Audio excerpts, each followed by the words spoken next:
Welcome to 360 Tamil. இன்னைக்கு இந்த வீடியோல நம்ம எந்த படத்தோட எக்ஸ்பிளனேஷன் பத்தி பார்க்க போறோம்னா, தமிழ்ல வெளியான சென்னையில் ஒரு நாள் 2 அப்படின்ற படத்தை பத்தி தான் பார்க்க போறோம். சென்னையில் ஒரு நாள் ஃபர்ஸ்ட் பார்ட்டுக்கும் செகண்ட் பார்ட்டுக்கும் எந்த ஒரு சம்பந்தமும் கிடையாது.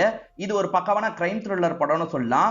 இந்த படத்தோட கதை சூப்பரா இருக்குங்க. ஆனா மேக்கிங்லாம் ரொம்ப கம்மி பட்ஜெட்ல எடுத்த மாதிரி இருக்கும். அதுதான் இந்த படத்தோட பெரிய பிரச்சனை. கிரைம் நாவல் மன்னனான ராஜேஷ்குமார் ஸ்டோரி அடிப்படையா வச்சுதான் இந்த படத்தை எடுத்திருப்பாங்க. கதை சூப்பரா இருக்கும். நீங்க எதிர்பார்க்காத நிறைய ட்விஸ்ட் அண்ட் டர்ன்ஸ்லாம் வச்சிருப்பாங்க. ஆனா அதை எடுத்த விதம் நான் முன்ன சொன்ன மாதிரி கொஞ்சம் போரா தான் இருக்கும். பட் நம்ம கதையை மட்டும் தானே சொல்ல போறோம். முடிஞ்ச அளவுக்கு நல்லா சொல்றதுக்கு ட்ரை பண்றேன். கண்டிப்பா இந்த படத்தோட எக்ஸ்பிளனேஷன் உங்களுக்கு பிடிக்கும் நம்புறேன். எக்ஸ்பிளனேஷனுக்குள்ள போறதுக்கு முன்னாடி வீடியோக்கு ஒரு லைக் போடுங்க. அதே மாதிரி ஐப்னு ஒரு ஆப்ஷன் இருக்கும், அதையும் கிளிக் பண்ணி சப்போர்ட் பண்ணுங்க. மேற்கொண்டு பேசி டைம் வேஸ்ட் பண்ணாம நம்ம நேரடியா படத்தோட ஃபுல் எக்ஸ்பிளனேஷனுக்குள்ள போயிடலாம். படத்தோட ஸ்டார்டிங் சீனே போஸ்டர்லாம் ஒருத்தரை காட்டுறாங்க. அதாவது ஏரியாக்கு ஒருத்தர்னு பிரிஞ்சு இருப்பாங்க பாத்தீங்களா, அந்த மாதிரி ஒருத்தர் விளம்பரத்தெல்லாம் ஒட்டுறதுக்காக வந்துட்டு இருக்காரு. இப்போ ஒரு விளம்பரத்தை ஒட்டுறாரு. அந்த விளம்பரத்துல என்ன தெரியுமா இருக்கு? ஏஞ்சலின் மரணம் இன்றா நாளையா அப்படின்ற மாதிரி தான் இருக்கு. இவர் பாட்டுக்கு நிறைய இடத்துல அதெல்லாம் ஒட்டிட்டு போயிடுறாரு. அந்த வழியா ரவுண்ட்ஸ்ல இருக்க போலீஸுங்க வராங்க. அவங்க இந்த விஷயத்த பாக்குறாங்க. ஏஞ்சலின் மரணம் இன்றா நாளையாவா? என்னையா போஸ்டர் இப்படி இருக்கு? அர்ஜுன் அம்மா யாரு, புள்ளிராஜாக்கு எய்ட்ஸ் வருமான்ற மாதிரிலாம் ஒட்டுவாங்கல்ல, அந்த மாதிரிதான் சினிமாக்காரங்க இப்படி ஒட்டி வச்சிருக்காங்க போல. இவங்களை என்ன சொல்றதுன்னே தெரியல அப்படின்ற மாதிரி புலம்பிக்கிட்டே இங்க இருந்து கிளம்புறாங்க. காலையில டைம்ல ஜாகிங்காக வெளியெல்லாம் வருவாங்கல்ல, அவங்களுமே இந்த விஷயத்த கவனிக்கிறாங்க. இது என்னவா இருக்கும், எதுக்காக இந்த மாதிரிலாம் ஒட்டி இருக்காங்கன்ற மாதிரி யோசிச்சுக்கிட்டே இங்க இருந்து கிளம்பி போறாங்க. இப்ப விடிஞ்சதுல இருந்து எல்லாருமே இதை பத்தி தான் பேசிட்டு இருக்காங்க. இந்த ஏரியால மட்டும்தான் ஒட்டி இருக்கு போல. இது இப்ப மேல இடத்துக்கே வந்துருது. இப்ப கமிஷனர் இருக்காரு பாத்தீங்களா, ஒரு டீமை உட்கார வச்சு இதை பத்தி பேசிட்டு இருக்காரு. எதனால திடீர்னு இந்த போஸ்டர் ஒட்டப்பட்டிருக்குன்னு தெரியல. இந்த மாதிரி சிட்டில போஸ்டர் ஒட்டுறவங்க எல்லாம் என்ன ஏதுன்றத கொஞ்சம் விசாரிங்க அப்படின்ற மாதிரி சொல்றாரு. நம்ம ஹீரோவை பொறுத்த வரைக்கும் ஏசிபியா இருப்பாரு, பேரு சுந்தரபாண்டியன் அப்படின்றது. இந்த ரோல சரத்குமார் தான் பண்ணிருப்பாரு. இப்ப கமிஷனர் பேசிட்டு இருக்கும்போது இவரும் ஜாயின் பண்ணிக்கிறாரு. உங்க தலைமையில இந்த கேஸோட விசாரணை நடக்கட்டும் அப்படின்ற மாதிரி கமிஷனர் சொல்றாரு. ஏசிபியும் சரின்ற மாதிரிலாம் ஏத்துக்கிறாரு. இப்போ ஒருத்தரை காட்டுறாங்கல்ல, இவர் ஏசிபியோட அசிஸ்டன்டா இருப்பாரு. அதாவது டிரைவிங் வேலை எல்லாம் பாக்குறவரா இருப்பாரு. இன்னைக்கு கல்யாண நாளா இருக்கும். ஒய்ஃபை முடிஞ்ச அளவுக்கு இன்னைக்கு சீக்கிரமா வாங்கன்ற மாதிரிலாம் சொல்றாங்க. இப்ப ஏசிபி வந்தோடனே ஏசிபி கிட்ட இவர் விஷயத்த சொல்றாரு. இன்னைக்கு இந்த ஏசிபி வீட்டுல ஒரு நல்ல விஷயம் நடக்க போது போல. அந்த ஃபங்க்ஷன்லாம் முடிஞ்சதுக்கு அப்புறம் நீங்க தாராளமா கிளம்பிக்கோங்க அப்படின்ற மாதிரிலாம் சொல்றாரு. நல்லது சார் அப்படின்ற மாதிரி இவருமே இவர் கூட டிராவல் பண்றாரு. இப்ப ஏசிபி ஆளுங்க இருக்காங்க பாத்தீங்களா, போஸ்டர்லாம் ஒட்டுறது யாரு, இந்த பகுதியில ஒட்டுனது யாருன்ற மாதிரி விசாரணை பண்ணி வீட்டை கண்டுபிடிச்சு வந்துடுறாங்க. இவங்க கிட்ட எதுக்காகடா இந்த மாதிரி ஒட்டுனன்னு கேட்கும்போது காசு தந்து ஒட்ட சொன்னாங்க, ஒட்டுனன்னு சொல்றான். சரி படிக்கலாம் மாட்டியா, இப்படி எழுதி இருக்கேன்ற மாதிரி கேக்குறாங்க. சார் எனக்கு படிக்கலாம் சுத்தமா தெரியாது சார், தந்தாங்க ஒட்டுன, மத்தபடி எதுவுமே எனக்கு தெரியாதுன்ற மாதிரி சொல்றான். இவங்க தெரிஞ்சுக்கிட்ட தகவலை கால் பண்ணி ஏசிபி கிட்ட சொல்றாங்க. அதே மாதிரி ஏசிபிக்கு வீட்ல இருந்து கால் வருது. ஆக்சுவலா இவரை பொறுத்த வரைக்கும் அண்ணன் பசங்களா 3 பேர் இருக்காங்க போல. அந்த 3 பேருமே எப்பதான் வீட்டுக்கு வருவீங்க, சீக்கிரமா வீட்டுக்கு வாங்க சித்தப்பான்ற மாதிரி சொல்றாங்க. சோ இவர் கல்யாணம் பண்ணிக்கல, ஆனா இவரோட அண்ணன் கல்யாணம் பண்ணி ஆக்சிடென்ட்ல ஒய்ஃபோட இறந்து போயிருப்பாரு. 3 பசங்களை இவரோட பொறுப்புல விட்டுட்டு போயிருக்காரு போல. அந்த 3 பேர்ல சச்சின் ஒருத்தர் இருப்பாரு. அவரை பொறுத்த வரைக்கும் பிசினஸ் எல்லாம் பண்ணிட்டு இருக்காரு. இதை தாண்டி சந்தியான்னு ஒருத்தங்க இருப்பாங்க. அவங்கள பொறுத்த வரைக்கும் சயின்டிஸ்ட் மாதிரி சில ரிசர்ச் எல்லாம் பண்ணிட்டு இருக்காங்க. அவங்களுக்கு தான் கூடிய சீக்கிரத்துல கல்யாணம் ஆக போகுது. இதை தாண்டி ஒரு சின்ன பொண்ணு இருப்பா, அவ பேரு ஸ்மிதா அப்படின்றது. அவங்கள பத்தி எல்லாம் இவர் யோசிச்சு பாக்குறாரு. இப்ப அவங்கள பாக்குறதுக்காக தான் இவர் வீட்டுக்கு வராரு. இவரோட ஜீப் வர சவுண்ட் கேட்டோன்னா அவங்க 3 பேருமே பயங்கரமா சந்தோஷப்படுறாங்க. இன்னைக்கு பொண்ணு பாக்குறதுக்காக மாப்பிள்ளை வீட்டை சேர்ந்தவங்க வர போறாங்க போல. எல்லாருக்குமே கிஃப்ட் எல்லாம் தராரு. அந்த சின்ன பொண்ணுக்கு கன்னு மாதிரி ஒரு கிஃப்ட் தராரு. அந்த பொண்ணுமே ஜாலியா விளையாடிட்டு இருக்கா. இப்பதான் இவங்களுக்கு ஒரு லெட்டர் மாதிரி வருது. யாருக்கு வந்திருக்குன்னு பாத்தீங்கன்னா இந்த சந்தியான்றவங்களுக்கு தான் வந்திருக்கு. பிரிச்சு படிச்சா உன் கல்யாணம் நடக்க போதில்ல, அதுல சில ஆபத்துலாம் வரப்போகுதுன்ற மாதிரி யாரோ எழுதியிருக்காங்க. சித்தப்பா இந்த மாதிரிலாம் வந்திருக்குன்ற மாதிரி ஹீரோ கிட்ட காட்டுறாங்க. கீழே இப்படிக்கு ஏஞ்சல் அப்படின்ற மாதிரி போட்டிருக்கு. ஏற்கனவே ஏஞ்சல் போஸ்டர் சம்பந்தமா விசாரணை ஒரு பக்கம் போயிட்டு இருக்குல்ல, இப்ப இவர் வீட்டுக்கும் இப்படி வந்ததை நினைச்சு இவர் யோசிச்சுட்டு இருக்காரு. பசங்க பயப்படக்கூடாதுன்றதுக்காக அதெல்லாம் ஒண்ணும் இல்ல, நீங்க போய் வேலையை பாருங்க, நான் பாத்துக்கிறேன்னு சொல்லிட்டாரு. அவங்க 3 பேருமே சரின்ற மாதிரிலாம் ஏத்துக்கிறாங்க. ஏஞ்சல் சம்பந்தமா இன்னொன்னு வந்திருக்கு. இந்த கேஸை நம்ம அவ்வளோ லைட்டா எடுத்துக்க கூடாது, என்ன ஏதுன்றதை விசாரணை பண்ணும் அப்படின்ற மாதிரி இவருமே யோசிக்க ஆரம்பிக்கிறாரு. இவருக்கு தெரிஞ்ச குமார் அப்படின்ற ஒரு போலீஸ்க்கு கால் பண்ணிட்டாரு. நம்ம ஹீரோக்கு வந்தது லெட்டரா மட்டும் இருக்காது, ஒரு டெலிவரியா இருக்கும். எந்த பகுதியில இருந்து அந்த டெலிவரியை பண்ணிருக்காங்கன்றது ஹீரோக்கு தெரியுது. குமார் நீங்க அந்த இடத்துல போய் கொஞ்சம் விசாரிங்க, டீட்டெயில கண்டுபிடிங்கன்ற மாதிரி சொல்றாரு. நான் பாத்துக்கிறேன் குமாரும் ஏத்துக்கிறாரு. இப்ப மாப்பிள்ளை வீட்டை சேர்ந்தவங்க எல்லாம் இந்த இடத்துக்கு வந்துடுறாங்க. ஏற்கனவே வாய் வார்த்தையில பேசி முடிச்சிருக்காங்க போல. அதாவது லைட்டா லவ் மாதிரிலாம் இருந்திருக்கும். இப்ப பேசுறதுக்காக வீட்டுக்கு வந்துடுறாங்க. இந்த குமார் இருக்காரு பாத்தீங்களா, அந்த டெலிவரி சர்வீஸ்க்கு வந்துடுறாரு. யார் இதை அனுப்புனாங்க, டீட்டெயில் தாங்கன்ற மாதிரிலாம் மாதிரிலாம் கேக்குறாரு. ஏஞ்சல்னு ஒருத்தங்க தான் அனுப்பியிருக்காங்கன்னு தெரிய வருது. சோ அந்த ஏஞ்சலோட டீடைல்லாம் எனக்கு வேணும்ன்ற மாதிரி இவரும் டீடைல்லாம் கேட்டு வாங்கிடுறாரு. அந்த ஏஞ்சலோட நம்பர் இருக்கு, ஆனா கால் பண்ணா அவங்க எடுக்கவே மாட்டாங்க. சரி நேரடியா வீட்டுக்கு போயிடலாம், அட்ரஸ் தான் இருக்குல்ல அப்படின்ற மாதிரி இவருமே டிராவல் பண்ணி வீட்டுக்கு வந்துடுறாரு. ஏஞ்சலோட வீடு பூட்டி இருக்கு, ஆனா ஏஞ்சலுக்கு தெரிஞ்ச பையன் இருக்கான் பாத்தீங்களா, என்ன விஷயம்ன்ற மாதிரிலாம் கேட்டுட்டு இருக்கான். இவருமே ஏஞ்சல் எங்கன்னு கேக்குறாரு. ஏதோ ஒரு ஃபங்க்ஷனுக்காக வேற ஊருக்கு போனாங்க, நான் வேணா பத்திரிக்கை இருக்கா பாக்குறேன்ற மாதிரி பத்திரிக்கையை தேடிட்டு இருக்கான். எங்கன்றது இவனுக்கு தெரியல, அதனால தான் பத்திரிக்கையை தேடிட்டு இருக்கான். ஒரு ஸ்டேஜ்ல பத்திரிக்கையை கண்டுபிடிச்சிடறான். ஒரு ஃபங்க்ஷனுக்காக கோயம்புத்தூருக்கு தான் போயிருக்காங்க. இது சென்னையா இருக்கும், நம்ம ஹீரோ இருக்கிறது தான் கோயம்புத்தூரா இருக்கும். இப்போ நம்ம ஹீரோ இருக்காரு பாத்தீங்களா, அந்த மாப்பிள்ளை வீட்டை சேர்ந்தவங்க கிட்ட பேசிடுறாரு. மாப்பிள்ளையோட பேரு தருண் அப்படின்றது. இப்போ அவர் காலில் விழுந்து ஆசீர்வாதம்லாம் வாங்கிட்டு இங்க இருந்து கிளம்பி போறாரு. இப்போ குமாரும் கால் பண்ணி பேச ஆரம்பிக்கிறாரு. சார் ஏஞ்சல்ன்ற பொண்ணோட டீடைல்லாம் உங்களுக்கு அனுப்பி வச்சிருக்கேன். அவளை பொறுத்த வரைக்கும் கோயம்புத்தூர்ல இருக்க ஒரு சத்திரத்துக்கு தான் வந்திருக்கா போல சார், நீங்க பாத்துக்கிறீங்களா அப்படின்ற மாதிரி கேக்குறாரு. இங்க தான் வந்திருக்கானா, நான் பாத்துக்கிறேன் குமார், வேற எதுனாதுன்னா கால் பண்றேன்ற மாதிரி சொல்லிட்டாரு. இப்ப சத்திரத்துக்கு போனோன்ற மாதிரி அசிஸ்டன்ட் கிட்ட சொல்றாரு. கிளம்புறதுக்கு முன்னாடி நம்ம ஹீரோவும் சேஃப்டிக்காக கன் எடுத்துக்கிறாரு. இப்ப ரெண்டு பேருமே சேர்ந்த மாதிரி டிராவல் பண்ணி அந்த இடத்துக்கு வந்துடுறாங்க. இப்ப சத்திரத்துக்கு வந்தவங்க அந்த ஏஞ்சலை கண்டுபிடிக்கணும்ன்ற மாதிரி ஒவ்வொரு இடமா தேடிட்டு இருக்காங்க. ஏன்னா அந்த குமார் போட்டோலாம் அனுப்பியிருப்பாரு, போட்டோ வச்சுதான் இவங்க தேடிட்டு இருக்காங்க. அப்படி தேடி வந்துட்டு இருக்கும்போது ஒரு பொண்ணு நீங்க போலீஸ் தானேன்னு கேக்குறா. எப்படி கண்டுபிடிச்சேன்னு கேட்கும்போது உங்களோட கார்டை மிஸ் பண்ணிட்டீங்க, அதை வச்சுதான் கண்டுபிடிச்சேன்ற மாதிரிலாம் இவ பேசிட்டு இருக்கா. இப்ப இவருமே ஏஞ்சலை பார்க்கணும்ன்ற மாதிரி சொல்லிட்டாரு. இந்த பொண்ணு ஏஞ்சலோட ஃப்ரெண்டு தான் போல, ஏஞ்சலை நான் கூட்டு வரேன்ற மாதிரி கூட்டு வரதுக்காக போறா. இப்ப செக் பண்ணிட்டு வந்தவங்க ஏஞ்சல் எங்க போனான்னு தெரியலன்ற மாதிரி சொல்லிட்டாங்க. பாதிலேயே எங்க கிட்ட சொல்லாம கிளம்பி போயிருக்கா போல, எங்க போனான்னு தெரியல, போனை கூட விட்டு போயிருக்கா அப்படின்ற மாதிரிலாம் சொல்லிட்டாங்க. இது போனை விட்டு போயிருக்காளா, போனை காட்டுங்கன்ற மாதிரி இவருமே வாங்கி பாக்குறாரு. அந்த போன்ல கடைசியா யார்கிட்ட எல்லாம் பேசியிருக்காங்க அப்படின்றதெல்லாம் இவர் செக் பண்றாரு. அவங்கள பார்த்தா ஏதாவது தெரிய வாய்ப்பு இருக்குல்ல, அவங்கள போய் மீட் பண்ணும் அப்படின்ற மாதிரி இவருமே இந்த இடத்தை விட்டு வேகமா கிளம்ப ஆரம்பிக்கிறாரு. அந்த ஏஞ்சல் இருக்காங்கல்ல, மாலினின்னு ஒரு பொண்ணு கிட்ட பேசி இருக்கிறது தெரிய வருது. அவங்கள பொறுத்த வரைக்கும் எஃப்எம் ஸ்டேஷன்ல வேலை பார்க்கறவங்களா இருப்பாங்க. சரி கால் பண்ணவ நேர்ல போய் கூட மீட் பண்ணிருக்கலாம், நம்ம அங்க போலான்ற மாதிரி இவங்க ரெண்டு பேருமே வந்துடுறாங்க. வெளியே இருக்க செக்யூரிட்டி யார் உள்ள வந்தாலும் நோட் பண்ணுவாரு போல, நோட் பண்ண டீடைல்லாம் தான்ற மாதிரி இவங்களுமே வாங்கி பாக்குறாங்க. ஏஞ்சல்னு ஒருத்தங்க வந்து பார்த்திருக்கிறது இவங்களுக்கு தெரிய வருது. சோ அந்த மாலினியை பார்த்தா ஏதாவது கிடைக்கும்ன்ற மாதிரி யோசிக்கிறாங்க. பாட்டு போட்டுட்டா கொஞ்சம் கேப் கிடைக்கும் பாத்தீங்களா, அந்த கேப்ல மாலினி இவங்களை பார்த்து பேசுறதுக்காக வந்துடுறாங்க. உங்களை பார்க்கறதுக்காக ஏஞ்சல்னு ஒரு பொண்ணு வந்தால என்ன விஷயம்ன்ற மாதிரிலாம் கேக்குறாங்க. சரி ஏஞ்சல் என்னோட ஃப்ரெண்டு தான், ஜென்ரலா பேசுறதுக்காக தான் என்ன பார்க்கறதுக்காக வந்தான்ற மாதிரி இவங்க சொல்றாங்க. இதை தாண்டி ஏதாவது சொல்ல முடியுமா அப்படின்னு கேட்கும்போது, ஏஞ்சலுக்கு ஒரு தங்கச்சி இருக்கா சார், அந்த தங்கச்சியை பொறுத்த வரைக்கும் ஏதோ மனநலம் பாதிக்கப்பட்ட ஹாஸ்பிட்டல்ல தான் இருக்கா, இவ்வளவுதான் எனக்கு தெரியும்னு சொல்றாங்க. சோ அவ இங்க இருந்து ஆட்டோ பிடிச்சு தான் கிளம்பி இருக்க வாய்ப்பு இருக்கு, நம்ம ஆட்டோ ஸ்டாண்ட்ல விசாரிச்சு பாப்போன்ற மாதிரி இவங்களுமே விசாரிக்கிறாங்க. போட்டோலாம் காமிச்சு விசாரிச்சுட்டு இருக்காங்க. அப்போ ஒரு ஆட்டோ டிரைவர் என்ன சொல்றாருன்னா, வேற ஒரு ஆட்டோ டிரைவர் கூட ஏறி கிளம்புனதை நான் பார்த்தேன்னு சொல்றாரு. சரி அந்த ஆட்டோ டிரைவரை கான்டாக்ட் பண்ணுங்கன்னா அவர் போனை எடுக்கவே மாட்டாரு. சார் அவன் எப்பவுமே சரக்கு அடிச்சுட்டு விழுந்து கிடப்பான் சார், பார்ல தான் இருப்பான்ற மாதிரி சொல்றாங்க. சரி பாருக்கு போய் பார்க்கலான்ற மாதிரி இவங்களுமே பாருக்கு வந்துடுறாங்க. அவனை பொறுத்த வரைக்கும் செம்ம போதையில இருக்கான். அவனை இப்ப அசிஸ்டன்ட் என்ன பண்றாருன்னா ஹீரோ கிட்ட கூட்டு வந்துடுறாரு. ஹீரோவும் இந்த பொண்ணை நீ கூட்டு போயிருக்க, எங்க இறக்கி விட்ட, தெளிவா சொல்லு தெளிவா சொல்லுன்ற மாதிரி கேட்கறாரு. இவனுமே யோசிச்சு யோசிச்சு பாக்குறான். இந்த இடத்துல இருக்க ஹாஸ்பிட்டல்ல தான் இறக்கி விட்டேன்னு சொல்றான். அதாவது மனநல ஹாஸ்பிட்டல் இருக்கு பாத்தீங்களா, அங்கதான் இறக்கி விட்டேன்னு சொல்றான். சோ அங்க தங்கச்சியை பாக்குறதுக்காக தான் போயிருக்கா போல, ஏன்னா மாலினி தங்கச்சி இருக்கிறதா சொன்னாங்கல்ல, அந்த தங்கச்சியை பாக்குறதுக்கு போயிருக்கா போல அப்படின்ற மாதிரிலாம் யோசிக்கிறாங்க. அந்த மென்டல் ஹாஸ்பிட்டலுக்கு இவங்க ரெண்டு பேருமே சேர்ந்த மாதிரி வந்துடுறாங்க. இங்கே பொறுத்த வரைக்கும் சிஸ்டர் லில்லின்றவங்க தான் ஹெட் பொசிஷன்ல இருப்பாங்க. இப்ப சிஸ்டர் லில்லி கிட்ட இவங்களுமே ஏஞ்சல் வந்ததை பத்தி கேக்குறாங்க. ஆமா சார் வந்து தங்கச்சியை பார்த்துட்டு போயிட்டான்ற மாதிரிலாம் சொல்றாங்க. அவ எதுக்காக திடீர்னு தங்கச்சியை பாக்குறதுக்காக வந்தா, தங்கச்சி கிட்ட எதை பத்தி பேசியிருப்பா அப்படின்ற மாதிரிலாம் இவங்க யோசிக்கிறாங்க. தங்கச்சி கிட்ட நாங்களும் பேசணும்னு சொல்றாங்க. சார் தங்கச்சி ரொம்ப வைலண்டான கேரக்டர், பார்த்து பேசுறதுலாம் கஷ்டம்ன்ற மாதிரி லில்லி சொல்றாங்க. இல்ல இல்ல ஏஞ்சலுக்கு ஏதோ ஆபத்து வரப்போகுதுன்ற மாதிரி நாங்க சந்தேகப்படுறோம், அது விஷயமா தங்கச்சி கிட்ட பேசினாதான் எங்களுக்கு ஏதாவது கிடைக்கும், கண்டிப்பா நாங்க தங்கச்சி கிட்ட பேசணும்னு சொல்றாங்க. தங்கச்சியோட பேரு நிஷா அப்படின்றது. இந்த லில்லின்ற சிஸ்டரும் கொஞ்ச நேரம் யோசிக்கிறாங்க. சரி சார் நான் கூட்டு போறேன் அப்படின்ற மாதிரி இவங்களுமே அந்த இடத்துக்கு கூட்டு வராங்க. கொஞ்சம் சீரியஸான பேஷண்ட் எல்லாம் வந்து தனியா தான் லாக் பண்ணி வச்சிருப்பாங்க போல, அந்த மாதிரி தான் நிஷான்ற இந்த தங்கச்சியும் லாக் பண்ணி வச்சிருக்காங்க. இந்த நிஷா இருக்கா பாத்தீங்களா, சவத்துல என்னென்னமோ கிறுக்கிட்டு இருக்கா. இப்ப ஹீரோவும் பேசுறதுக்கு ட்ரை பண்றாரு. இந்த பொண்ணு தெளிவா எந்த ஒரு பதிலுமே சொல்ல மாட்டா, இவரை பார்த்து கத்திக்கிட்டே இருக்கா. ஒரு ஸ்டேஜ்ல இந்த பொண்ணு இருக்கா பாத்தீங்களா, வைலண்டா இவங்க ரெண்டு பேரையும் அட்டாக் பண்றதுக்காகலாம் வந்துடுறா. வெளியே வாங்கன்ற மாதிரி சிஸ்டர் லில்லியும் கூட்டு வந்துடுறாங்க. இந்த பொண்ணை கொஞ்சம் கண்ட்ரோல் பண்ணுங்கன்ற மாதிரி வார்ட் பாய்ஸ் கிட்ட சொல்றாங்க. அவங்க தான் உள்ள போய் கண்ட்ரோல் எல்லாம் பண்ணிட்டு இருக்காங்க.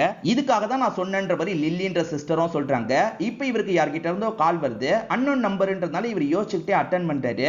ஏஞ்சலின் மரணம் இன்றா நாளையான்ற மாதிரி எவனோ ஒருத்தன் பேசுறான். யாரா நீ அப்படின்ற மாதிரி கேக்குறாரு.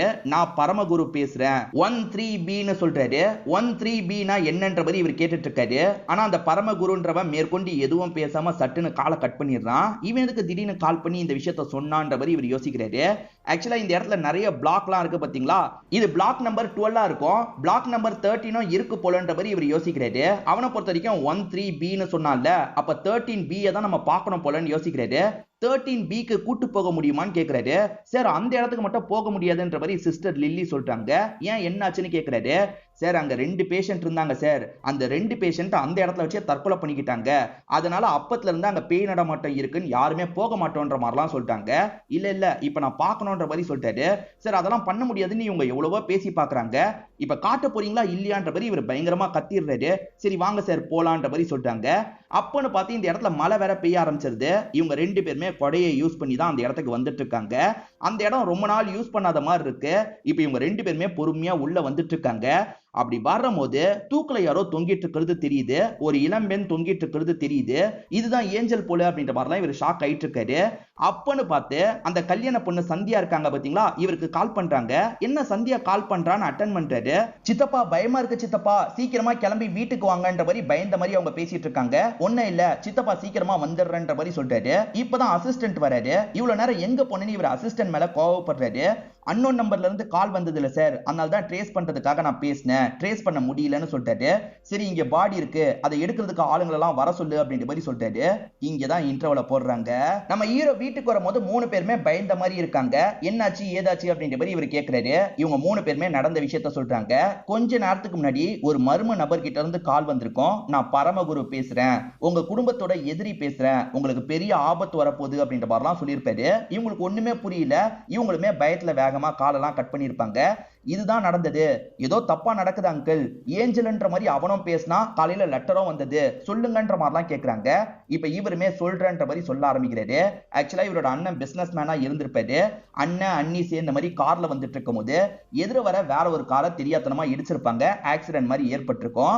எதிர வந்த காரை பொறுத்த வரைக்கும் ஹஸ்பண்ட் ஒய்ஃப் 2 பொண்ணுங்கன்ற மாதிரி வந்திருப்பாங்க. அந்த ஆக்சிடென்ட்ல ஹஸ்பண்ட் ஒய்ஃப் இறந்து போயிடுவாங்க. அந்த 2 பொண்ணுங்களும் கொஞ்சம் சீரியஸான கண்டிஷன்ல இருந்திருப்பாங்க. அவங்களுக்கான மெடிக்கல் ஹெல்ப்ல இருந்து எல்லாத்தையும் நம்மளே பண்ணலான்ற மாதிரி இவர் பண்ணிருப்பாரு. மெடிக்கல் ஹெல்ப் தான் இவரால பண்ண முடியும், கூட வச்சு பாத்துக்க முடியாதுல்ல. மேற்கொண்டு அவங்க என்ன ஆனாங்கன்றத பெருசா கண்டுக்காம விட்டுருப்பாரு.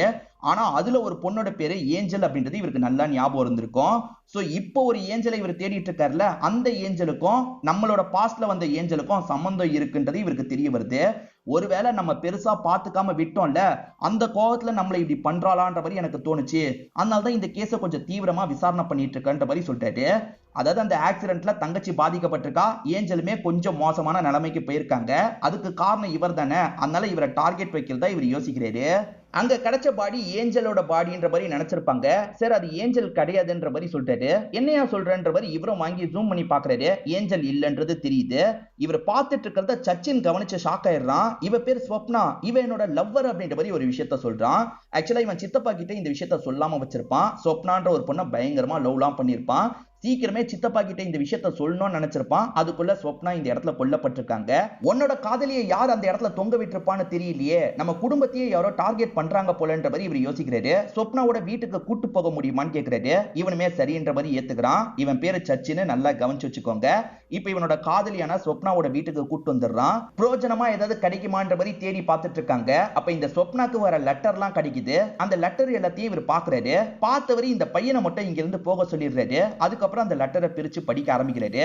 பரமகுரு அப்படின்றவங்க கிட்ட இருந்து தான் லெட்டர் வந்திருக்கு. 2 பேருமே லெட்டர் மூலியமா நிறைய கம்யூனிகேட் பண்ணிட்டு இருக்காங்க. அந்த பரமகுரு என்னெல்லாம் சொல்றாரோ அந்த விஷயத்தெல்லாம் இந்த பொண்ணு பண்ணிருக்காங்க போல. இதை தாண்டி ஊர் முழுக்க ஒரு போஸ்டர் ஒட்டப்பட்டிருக்கு பாத்தீங்களா, அந்த போஸ்டருமே இங்க இருக்கு. சோ இந்த ஸ்வப்னாவும் அவங்க கூட கேங்கா தான் வேலை பார்த்திருக்கா. அந்த பரமகுரு தான் இதுக்கு பின்னாடி இருக்கான் போல. இந்த பரமகுருவோட பேரு நிறைய ஸ்கேம்ல எல்லாம் அடிபட்டிருக்கும். அதுக்கப்புறம் சென்னையில புதுசா ஒரு வாழ்க்கைய ஆரம்பிச்சிருக்கான்ற மாதிரி உங்களுக்கு தெரிஞ்சிருக்கும். இப்ப இவர் என்ன பண்றாருன்னா குமாருக்கு கால் பண்றாரு. குமார், உங்களுக்கு பரமகுருவை ஞாபகம் இருக்கா? அவனை பொறுத்த வரைக்கும் கடைசியா சென்னையில இருக்க ஒரு பகுதியில செட்டில் ஆயிட்டான்ற மாதிரி நான் கேள்விப்பட்டேன். அவன் எங்க இருக்கான்றத உடனே கண்டுபிடிங்கன்ற மாதிரி சொல்லிட்டாரு. சரி சார் அப்படின்ற மாதிரி இவருமே பரமகுருவை பத்தி விசாரணை பண்ணிட்டு இருக்காரு. அப்படி விசாரணை பண்ணவர் வீட்டையே கண்டுபிடிச்சிடுறாரு. அங்க இருக்க நபர்கிட்டயும் பரமகுருவை பத்தி விசாரணை எல்லாம் பண்ணிட்டு இருக்காரு. இப்ப அவரை பாக்குறதுக்கு போலான்னு நினைக்கும் போது இந்த நபர் என்ன சொல்றாருன்னா, சார் இன்னைக்கு மதியானம் தான் அவருக்கு ஆக்சிடென்ட் ஆச்சு சார், சீரியஸான கண்டிஷன்ல ஹாஸ்பிட்டலுக்கு கொண்டு போனாங்க அப்படின்ற மாதிரி சொல்றான். இவருமே அந்த ஹாஸ்பிட்டலுக்கு உடனே போனோன்ற மாதிரி கிளம்பி வந்துடுறாரு. இவரு வந்து பாக்குறதுக்குள்ள அந்த பரமகுரு இந்த இடத்துல இறந்தே போயிருக்காரு. பரமகுருவோட ஒய்ஃப் ஃபீல் பண்ணி அழுதுட்டு இருக்காங்க. இவன் உண்மையிலேயே இறந்து போயிட்டானா இல்லனா ஏதாவது டிராமா பண்றானா அப்படின்ற மாதிரி இவருமே யோசிக்கிறாரு. ஆனா உண்மையிலேயே இறந்து போயிருக்கிறது இவருக்கு தெரிய வருது. இத பத்தி உடனே ஹீரோ கிட்ட சொல்லணும்ன்ற மாதிரி கால் பண்ணி இவரும் ஹீரோ கிட்ட விஷயத்த சொல்லிடுறாரு. இது அவன் இறந்தே போயிட்டானா அப்படின்ற மாதிரி ஹீரோவும் கன்ஃபியூஸ் ஆகுறாரு. ஒருவேளை இந்த பரமகுருவை வச்சு வேற யாராவது நம்ம கிட்ட விளையாடிட்டு இருக்காங்களா, இவன் ஆக்சிடென்ட் வேற யாரோ பண்ணிருக்காங்களா அப்படின்ற மாதிரிலாம் இவர் யோசிச்சுட்டு இருக்காரு. இப்ப நம்ம ஹீரோவும் இது வரைக்கும் நடந்த எல்லா விஷயத்தையும் ஓட்டி பாக்குறாரு. அதாவது ஏஞ்சலை கொல்லுவன்ற மாதிரி சொன்னா அந்த கேஸை நோக்கி நம்ம அலைஞ்சிட்டு இருக்கோம். இப்ப ஏஞ்சல் எங்க போனானோ தெரியல, என்னதான் நடந்துட்டு இருக்கு அப்படின்ற மாதிரிலாம் யோசிச்சுட்டு இருக்காரு. இப்பதான் அசிஸ்டன்ட்டுக்கு ஒரு தகவல் கிடைக்குது. சார் நீங்க சொன்ன ஏஞ்சல் இப்ப ஹாஸ்பிட்டல்ல தான் இருக்கான்ற மாதிரி தான் சொல்றாங்க. இப்ப இவர் ஹீரோ கிட்ட சொன்னா ஹீரோவும் இவரும் சேர்ந்த மாதிரி வேகமா அந்த இடத்துக்கு வந்துடுறாங்க. அங்க இருக்க போலீஸுங்க கிட்ட என்னாச்சு ஏதாச்சுன்னு விசாரிக்கிறாங்க. யாரோ வண்டியில இருந்து தள்ளி விட்டுருக்காங்க போல சார், தலையில பலமா அடிபட்டிருக்கு அப்படின்ற மாதிரி ஆளுங்க சொல்றாங்க. ஏஞ்சல் கிட்ட ஐடி கார்டு கிடைச்சிருக்கோம் பாத்தீங்களா, அதுல அவங்க கையெழுத்து போட்ட மாதிரி சைன் இருக்கு. அந்த சைனையும் இவங்களுக்கு ஒரு லெட்டர் வந்துச்சுல, அதுல ஏஞ்சல்னு சைன் எழுதி இருக்கும். அது ரெண்டுத்தையும் மேட்ச் பண்ணி பார்த்தா ரெண்டுமே வேற வேற மாதிரி இருக்கு. அப்ப நமக்கு லெட்டர் போட்டது இந்த ஏஞ்சல் இல்லையா அப்படின்ற மாதிரிலாம் யோசிச்சுட்டு இருக்காங்க. சரி டாக்டரை பார்த்து நான் பேசணும்ன்ற மாதிரி இவரும் டாக்டரை பார்த்து பேசுறதுக்காக வந்துடுறாரு. அவங்களோட கண்டிஷனை பத்தி டாக்டர் சொல்லிட்டு இருக்காரு. தலையில பலமா அடிபட்டிருக்கு, அவங்க சில விஷயங்களை பேசலாம், ஆனா வாயை திறந்து எதுவுமே இப்போதைக்கு பேச முடியாது, பேசுறதுக்கு இன்னும் நாள் ஆகும்ன்ற மாதிரி சொல்லிடுறாரு. ஆனா இப்ப அவங்க மூலியமா ஏதாவது தெரிஞ்சுக்கணும்னு ஹீரோ நினைக்கிறாருல, ஹீரோக்கு லிப் ரீடிங் தெரியும். நீ சொல்லுமா நான் புரிஞ்சுக்கிறேன் அப்படின்ற மாதிரிலாம் இந்த பொண்ணு கிட்ட பேச ஆரம்பிக்கிறாரு. ஹீரோவோட அண்ணனால இவங்க ரெண்டு பேருமே பாதிக்கப்பட்டது உண்மைதான். ஆனா அதுக்காக இவங்க பழி வாங்கலாம் நினைச்சிருக்கவே மாட்டாங்க.